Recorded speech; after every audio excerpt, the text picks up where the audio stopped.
Ya, yang berikut Erastus Sabdono berkata bahwa kalau Adam yang menurut dia itu adalah anak yang sulung, ya sedangkan Yesus itu yang keduanya berarti ya.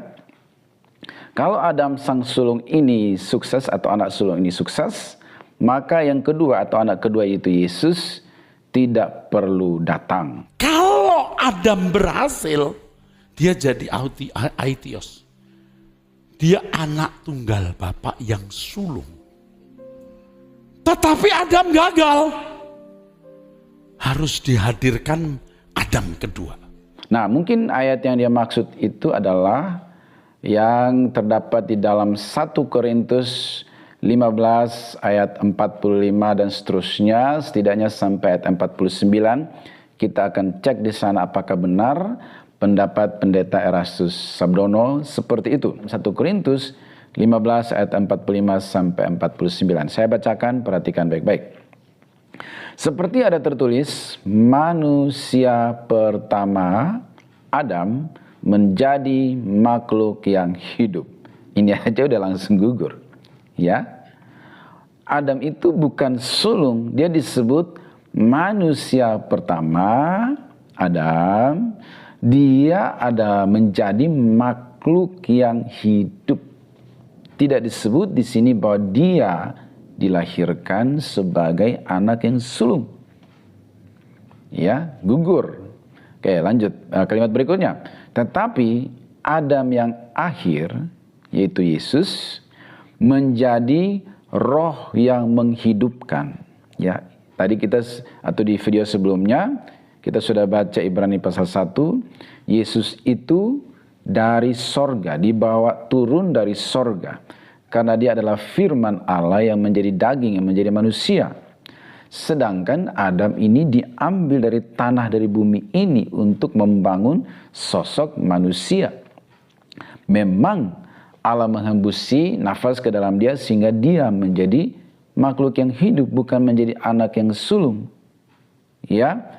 Oke, dia jadi Adam tidak dilahirkan melainkan diciptakan, bukan untuk menjadi anak sulung tetapi menjadi makhluk yang hidup. Sedangkan Yesus itu dari sorga, memang dilahirkan melalui perawan Maria, tetapi dia dikandung oleh Roh Kudus dan dia dikatakan menjadi roh yang menghidupkan. Perhatikan ayat berikut 46. Tetapi yang mula-mula datang, Adam, bukanlah yang rohaniah. Jadi Adam itu jasmania, makhluk hidup, manusia jasmania. Tetapi yang alamiah, jadi yang datang pertama si Adam itu, makhluk hidup itu adalah manusia alamiah jasmania. Kemudian barulah datang yang rohania, Yesus yang dari sorga, 100% Allah, 100% manusia, dialah yang rohaniah. 47. Perhatikan, manusia pertama tidak juga disebut sulung di sini. Manusia pertama berasal dari debu tanah, bukan dilahirkan secara seksual seperti yang dibilang oleh pendeta Erastus Sabdono. Berasal dari debu tanah dan bersifat jasmani.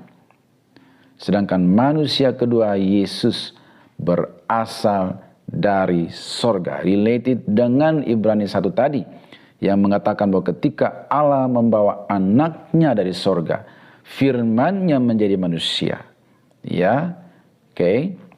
Related ya.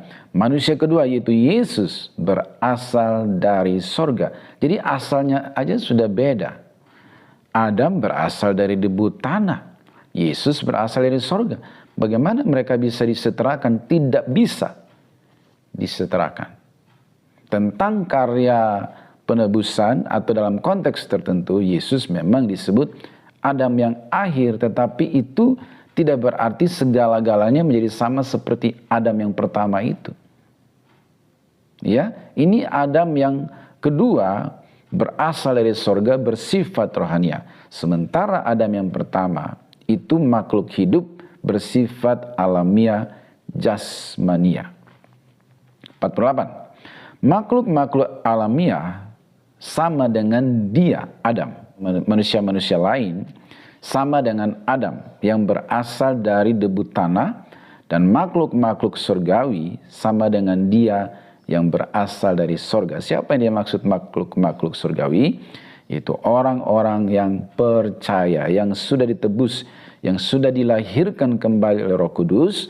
Mereka adalah makhluk surgawi. Sementara manusia-manusia yang belum lahir baru, yang belum dilahirkan kembali oleh Roh Kudus, mereka adalah makhluk-makhluk alamiah.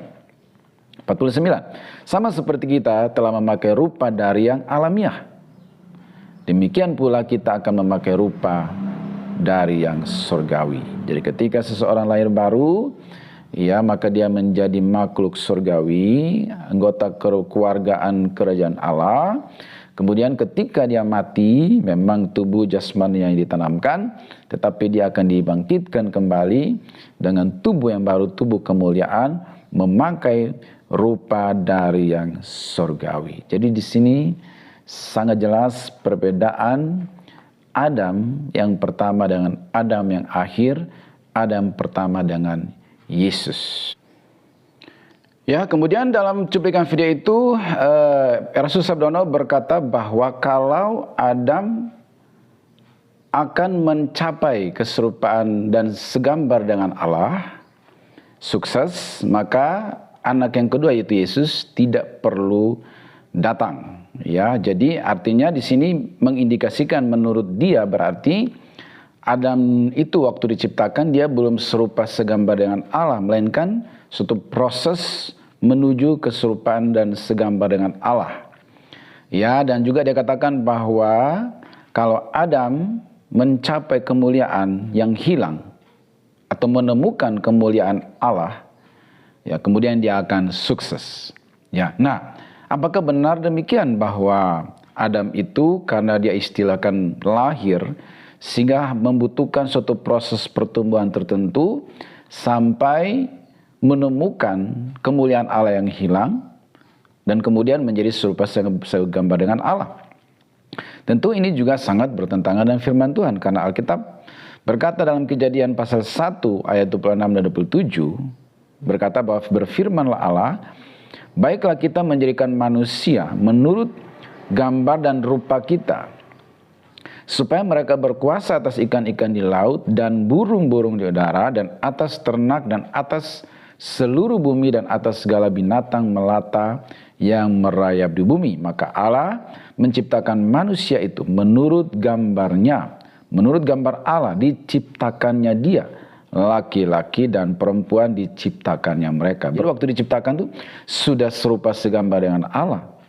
Ya, karena dia tidak dilahirkan seperti kita, begitu ya. Dialah satu-satunya manusia yang mungkin diciptakan tuh langsung dewasa, tidak melewati proses menjadi bayi, ya, lalu bertumbuh. Kalau menjadi bayi tinggal sendiri di Taman Eden, ya, bertumbuh sebagaimana manusia normalnya gimana?